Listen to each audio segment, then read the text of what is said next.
Hello दोस्तों, आधार study में एक बार फिर आप सबका हार्दिक स्वागत है। दोस्तों, जैसा कि आप सबको पता है कि रीट 2021 की विज्ञप्ति जारी हो चुकी है। पदों का जो वर्गीकरण है वो हम सबके सामने आ चुका है। दोस्तों, जैसे ही विज्ञप्ति जारी हुई आप सबके काफ़ी सारे डाउट्स के मैसेज मेरे पास आने लगे। तो दोस्तों, आज के इस वीडियो में आपके जो डाउट्स हैं उनको लेकर चर्चा करने वाले हैं।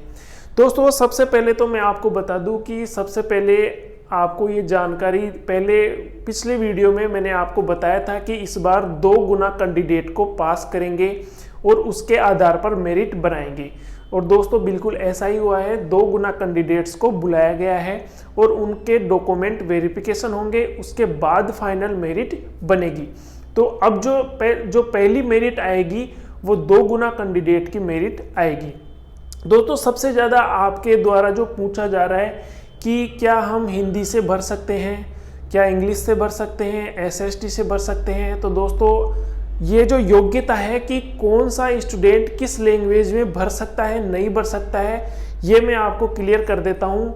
जो अगर मान लीजिए आपके स्नातक में हिंदी सब्जेक्ट है और रीट में भी आपने एक विषय हिंदी चुना है, 2 सब्जेक्ट चुनने होते हैं रीट में, उनमें से एक सब्जेक्ट चाहे लैंग्वेज फर्स्ट हो लैंग्वेज सेकंड हो।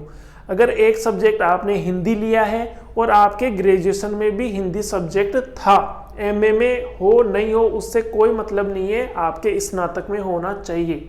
तो एक तो रीट में होना चाहिए और एक स्नातक में होना चाहिए, तब आप उसमें अप्लाई कर सकते हो। काफ़ी सारे स्टूडेंट ऐसे हैं जिन्होंने एसएसटी से फॉर्म भरा है लेकिन उनके स्नातक में कोई सब्जेक्ट नहीं है, तो वो भी पूछ रहे हैं कि क्या हिंदी से भर सकते हैं, संस्कृत से भर सकते हैं।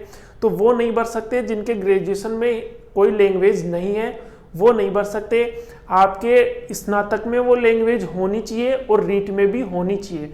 जैसे कई स्टूडेंट इंग्लिश में काफ़ी सारे पोस्ट आई है, 4000 पोस्ट आई है इंग्लिश की। तो काफ़ी सारे स्टूडेंट ये पूछ रहे हैं कि हमारे पास स्नातक में 1 साल के लिए इंग्लिश सब्जेक्ट था, जो 1 साल जो सबके लिए कॉमन होता है उससे मतलब नहीं है, आपके 3 साल वो सब्जेक्ट होना चाहिए। अगर आपके इंग्लिश में स्नातक में आपने इंग्लिश लैंग्वेज ली है, 3 साल तक आपने वो लैंग्वेज पढ़ी है और रीट में भी आपने एक इंग्लिश सब्जेक्ट चूज किया है, तो ही आप उसमें फॉर्म भर सकते हो, अदरवाइज नहीं भर सकते। तो दोस्तों, ये बात आपको क्लियर हो चुकी होगी कि लैंग्वेज में कौन अप्लाई कर सकता है। अगर आपके पास ग्रेजुएशन में कोई लैंग्वेज नहीं है, केवल आपने सिंपल बीए किया है, लैंग्वेज नहीं लिया आपने कोई भी, तो आप केवल सामाजिक एसए से फॉर्म भर सकते हो, आप लैंग्वेज में फॉर्म नहीं भर सकते। दूसरी जो बात पूछी जा रही है कि ये जो विज्ञप्ति है इसमें जो पद है वो जिला वाइज दिए हुए हैं, तो क्या मेरिट भी जिला वाइज बनेगी? ऐसा बिल्कुल नहीं है दोस्तों। मेरिट जो बनेगी वो ऑल राजस्थान की एक ही मेरिट बनेगी, जिला वाइज मेरिट नहीं बनेगी। आपको ये जो पद दिए हुए हैं वो इसलिए दिए हुए हैं ताकि आप चॉइस भर सको कि आपको कौन से ज़िले में नौकरी करनी है। तो वो चॉइस फिलअप करवाने के लिए जिलों की पोस्ट दी है, इनका वर्गीकरण है कि कौन से ज़िले में कितने पद खाली हैं। लेकिन मेरिट पूरे राजस्थान की एक जगह बनेगी, जिला वाइज मेरिट नहीं बनेगी। दूसरा जो आप पूछ रहे हो कि मार्कशीट कब तक आएगी, अभी तक मार्कशीट नहीं आई और फॉर्म चालू हो गए। तो दोस्तों, मार्कशीट आए नहीं आए उससे कोई इफेक्ट नहीं पड़ेगा, क्योंकि पिछली बार 2018 में भी मार्कशीट बाद में आई थी। जैसे ही आप पोर्टल पर अपने रोल नंबर डालोगे तो वहाँ पर आपके मार्क्स ऑटोमेटिक शो हो जाएंगे, और साथ ही आपको अगर स्कैन करके डालना होगा तो आपकी जो इंटरनेट की जो मार्कशीट है वो आप स्कैन करके डाल सकते हो। तो मार्कशीट का कोई इश्यू नहीं है। वो जो मार्कशीट है वो जब ज़रूरत पड़ेगी आपको, जब आपके डॉक्यूमेंट वेरिफिकेशन होंगे। इसके अलावा पूछा जा रहा है कि 2 गुना स्टूडेंट को बुलाया है, तो अब 2 गुना स्टूडेंट को क्यों बुलाया है, क्या कट ऑफ रहने वाली है 2 गुना स्टूडेंट की? कट ऑफ को लेकर सबसे ज़्यादा क्वेश्चन पूछे जा रहे हैं, तो दोस्तों कट ऑफ को लेकर भी हम चर्चा करेंगे। दोस्तों, 2 गुना स्टूडेंट को इसलिए बुलाया है क्योंकि मैंने आपको पिछले वीडियो में भी बताया था कि एक कैंडिडेट 4 पदों पर सेलेक्ट हो सकता है रीट में। अगर उसने बीएड किया है, बीएसटीसी किया है और उसके स्नातक में हिंदी भी है, इंग्लिश भी है, तो वो 4 पदों पर सेलेक्ट हो सकता है। तो इस वजह से क्या है, बार बार वेटिंग निकालनी पड़ती थी, इसलिए 2 गुना कैंडिडेट को एक साथ बुला लिया है ताकि जो फाइनल मेरिट बने उसमें आपसे जो प्रायिकता भरवाई जाएगी कि आप कौन से ज़िले में नौकरी करना चाहते हो और कौन से सब्जेक्ट की करना चाहते हो, तो वो प्रायोरिटी भरवा कर एक मेरिट निकालेंगे, इसलिए 2 गुना कैंडिडेट को बुलाया है।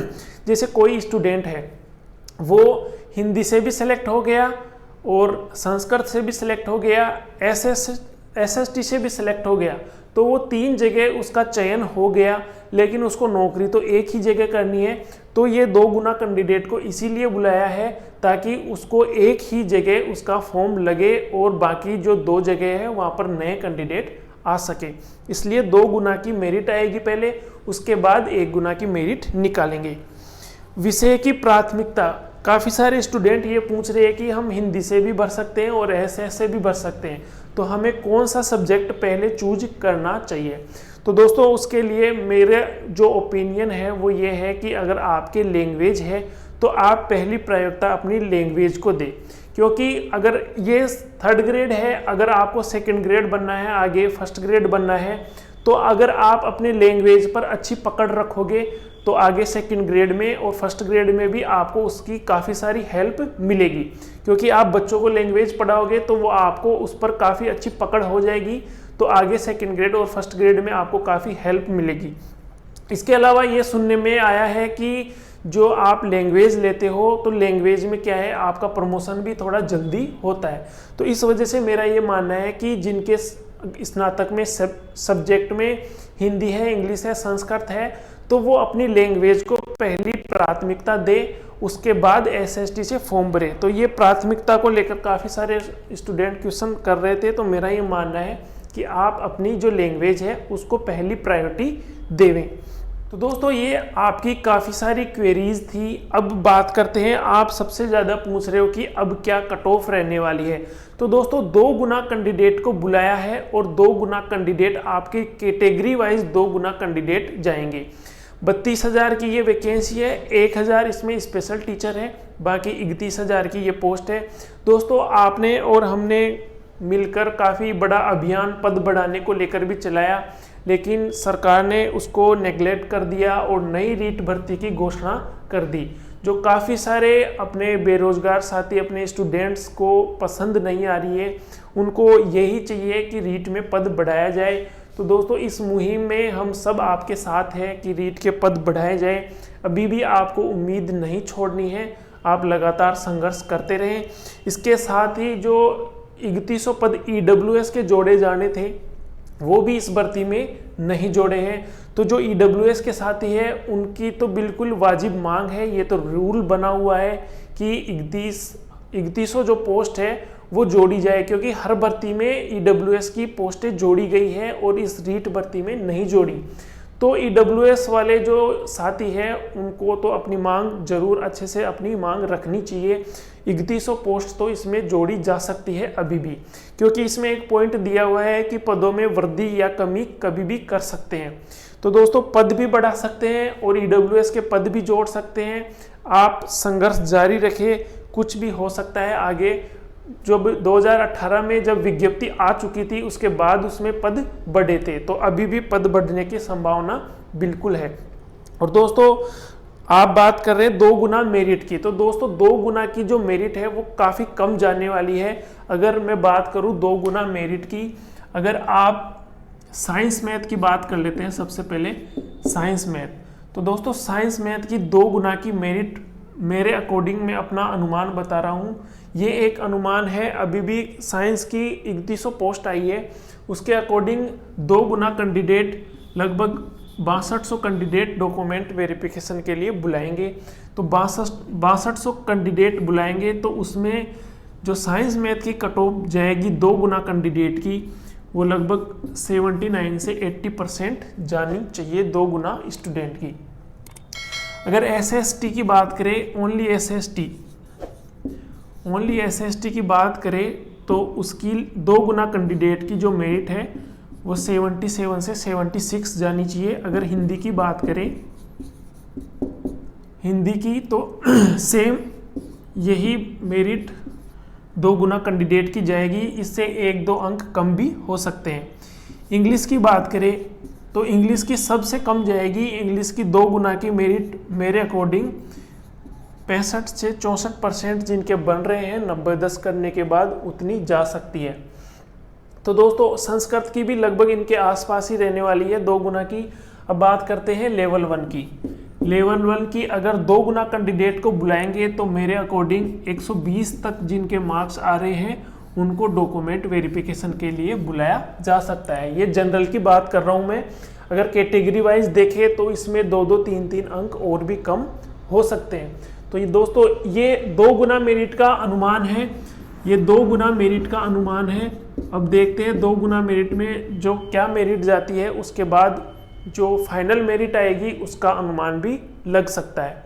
तो दोस्तों ये काफ़ी सारे आपके क्वेश्चन थे। आपके अभी भी अगर कोई क्वेरी है, कोई आपको जानकारी लेनी है तो आप वीडियो के कमेंट बॉक्स में कमेंट कर दीजिए। जहाँ तक पॉसिबल होगा मैं आप उसका रिप्लाई आपको ज़रूर करूँगा। तो दोस्तों वीडियो आपको पसंद आया, डॉक्यूमेंट क्या क्या चाहिए ये आपकी उस विज्ञप्ति में सब कुछ दिया हुआ है। डॉक्यूमेंट वेरिफिकेशन में कौन कौन से आपको ले जाने हैं ये सब लिखा हुआ है उसमें। तो आप एक बार नोटिफिकेशन को अच्छे से रीड कर लीजिए, उसको अच्छे से पढ़ लीजिए। उसमें लिखा हुआ है कि कोई भी अगर फॉर्म भरते समय आपसे गलती हो जाती है तो उसका त्रुटि सुधार नहीं होगा, आपको दूसरा ही फॉर्म भरना पड़ेगा। तो काफ़ी अच्छे से केयरफुली उसको पढ़ें और फिर फॉर्म चालू करें भरना। या एक बार जो फॉर्म आए उसका प्रिंट निकाल के पहले आप हाथ से भरें और फिर ऑनलाइन फिलअप करें। तो दोस्तों ये आपका क्वेरीज थी जिनका समाधान करने की कोशिश की है मैंने। आपको वीडियो पसंद आया तो वीडियो को लाइक ज़रूर कीजिए, अपने दोस्तों में भी शेयर कीजिए। और दोस्तों ये भूतपूर्व सैनिक और उत्कर्ष खिलाड़ी इनके जो रिजर्वेशन है, इनके जो रिजर्वेशन का जो प्रावधान है, इसको लेकर भी काफ़ी सारे क्वेश्चन आ रहे हैं। तो दोस्तों मैं उनको बता दूं कि जो भूतपूर्व सैनिक और उत्कर्ष खिलाड़ी हैं इनकी जो रिजर्वेशन है 12.5% भूतपूर्व सैनिक का है, और जो उत्कर्ष खिलाड़ी है उनका भी रिजर्वेशन 2% है। तो दोस्तों 2% उत्कर्ष खिलाड़ी और 12.5% भूतपूर्व सैनिक इनका रिजर्वेशन दिया हुआ है। और इसमें साफ साफ ये लिखा हुआ है कि अगर ये कैंडिडेट उपलब्ध नहीं होते हैं तो सामान्य प्रक्रिया द्वारा इनके पदों को भरा जाएगा। सामान्य प्रक्रिया का मतलब है कि इनके जितने पद खाली रह जाते हैं उनको वापस उसी आरक्षण में ओबीसी, जनरल, ईडब्ल्यूएस में डिवाइड करके उस प्रक्रिया से इनको भरा जाएगा। तो ये जो भूतपूर्व सैनिक का जो रिजर्वेशन का जो प्रावधान है उसमें आप ये चीज़ आपकी विज्ञप्ति में दे रखी है, उसको आप अच्छे से पढ़ सकते हो। तो ठीक है दोस्तों, आज की वीडियो में इतना ही। वीडियो पसंद आया तो लाइक ज़रूर कीजिए, अपने दोस्तों में भी शेयर कीजिए। मिलते हैं नेक्स्ट वीडियो में, तब तक के लिए धन्यवाद।